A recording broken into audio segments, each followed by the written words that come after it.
Lately, I've been noticing people have been getting information from Feedback Gaming and isorrows Productions on how to do naval invasions in Hearts of Iron 4 along with tons of our Hearts of Iron 4 YouTubers, and they have been all doing it completely incorrectly.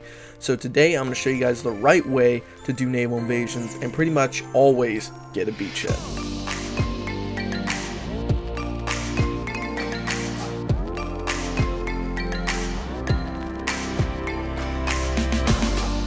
What's up, ladies and gentlemen? Top Gun Guy 123 here once again with another video for you guys. Today in Hearts of Iron 4 Officer School, I'm showing you guys how to do naval invasions correctly. 99% of the time in multiplayer, this is how someone will do a naval invasion. They'll get marine divisions ready. They'll just decide, okay, I think this port's going to be undefended. I'll put a battleship fleet here, put an aircraft carrier fleet here, get air superiority, do CAS, have them storm the beach, get the port. Well, theoretically, that is a good idea. However, everyone has gotten to the point where they're only used to doing it that way, and they've been doing it incorrectly for the longest time. Mainly due to the fact, if they have a naval fort here, which they don't in this instance, but if they had a naval fort here, they wouldn't be able to actually break through very easily, especially even with naval support and air superiority. What you need to do is what I'm about to show you. Over here, this looks like absolute madness, but there's a theory behind the madness. So what you need to do is have divisions attacking around a port and the port. It's really preferred to have one of two things when you do this. You need to either have the second landing craft research or the third landing craft research.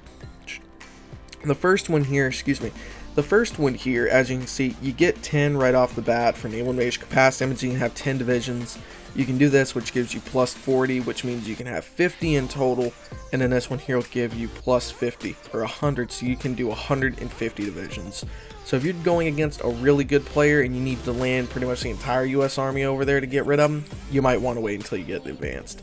But landing craft for right now should just do fine. What you end up doing is you have mainly just infantry divisions attack the port, and then you have artillery divisions, which are these templates I have in my artillery template video or my division template video, which I'll have linked somewhere on the screen right about now so you can see it later. These divisions are what I'm going to be using to push into the fort or the port. I'm going to have them landing on the coast, and I'm going to have armored and motorized landing on the sides. Here's how this is going to work. Due to the fact that 99% of players only garrison their ports, and this even works in single player too, as you can see, I've got a carrier over here. They've got nothing around it. It's just the port being guarded. So in theory, the armored units will be able to encircle this port. The artillery divisions in the back can attack the port here, and then because he doesn't have anything back here anymore, the port is cut off. So the unit defending the port is going to have low supply. So he's getting hit from 3 or at least 2 areas. He's going to be getting hit from behind, and he's going to be getting hit from the naval invasion, while the armor, or whatever units you would like to use, you can use motorized, marines, anything along those lines to guard around the port. So we're going to go ahead and put this into action so you can see this work, and believe me. So as you can see, we are winning originally, but it's going to last for quite a while. Yeah, there's no way we'd really win this because we've got 60 attack and they've got almost 700 defense. But once these land here, our motorized and armored divisions, we can start moving them out, like I said, start splitting them up, get a guard going around, and now we're going to have our artillery here hitting in there. We're going to have this artillery hitting, and look at that. It went from like, what, 28 to 30 days to only a few days for the battle. Like 1 day. And boom. Just took the beachhead. So with those base divisions we were using right off the bat, it was looking like it was going to be almost impossible to do anything. And you also, another trick, want to keep a division in reserve. Or one army in reserve. Usually just only a few guys will do just fine. Because the way the game works is once you do a naval invasion, the game's mechanic will pull troops if it's done correctly. Like I just did, it will pull troops off of other ports and try to defend. And most of the time in multiplayer, when a player sees a huge naval invasion like this, they're going to do what the AI did. They pulled everything back and they made a front line. So let's go ahead here really fast here. Make a front line here so I can send the rest of these guys across. But this division that I kept in reserve can do another naval invasion now. Because they pulled off of Brest, I'm going to send one division, which should be very quick, over here. Only takes 3 days. And look, they're attacking. They can't break through my guys because I've got really good divisions. And, okay, Germany just declared war on the Soviet Union. It's already got enough problems. You just got invaded in Normandy. Bad Germany. And, okay, where is that guy? Okay, normally this works. But in theory, they should have been able to actually pull back all of their troops. But, oh well, you get the whole idea. And then from this point on, it's pretty simple.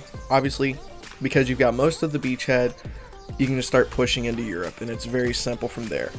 So guys, remember the whole idea behind these naval invasions is just to encircle the port and then attack the port. You can even get away with it with only 10 divisions. It's really simple. I mean, even in Venezuela is a perfect example. It's hard to do battle over there. It's hard to do naval invasions in the beginning of the game in multiplayer. All you have to do is invade right here, cut off reinforcements, and then you can use those divisions to attack the port. Even though you're going to be incredibly undersupplied, as long as the other player cannot get to it in time, you can win. And 99% of multiplayer or single player, you're gonna have this situation that I just had happen, where pretty much his entire army is gonna get cut off. Oh, eventually France owns that.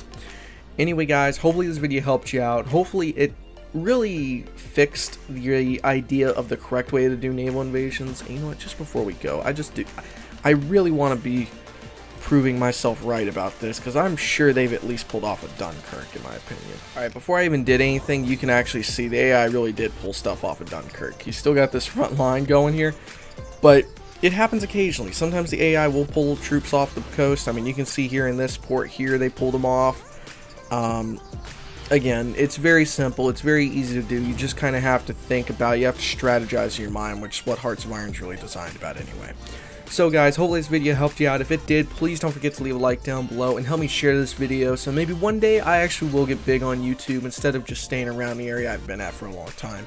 And hopefully be able to share help and give help to the other players in the Hearts of Iron 4 community and be a big channel one day. Guys, thank you so much for watching. I will see you guys next time. Stay awesome.